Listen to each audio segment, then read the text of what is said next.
In front of me is HONOR Magic8 Pro, and today I would like to show you how you can turn on or turn off auto correction.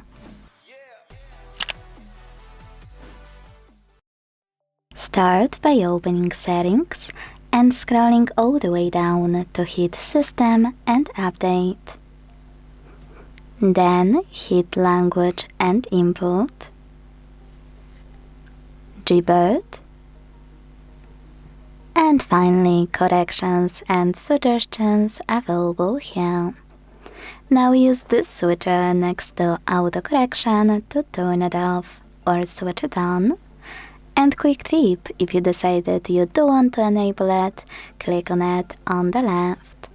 This way you will get access to this option called Undo Autocorrect on Backspace. You can manage it thanks to this switcher. I always recommend to at least try it, but if you won't like it, you already know where to switch it off.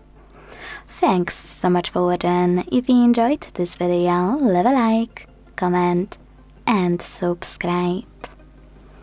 Bye!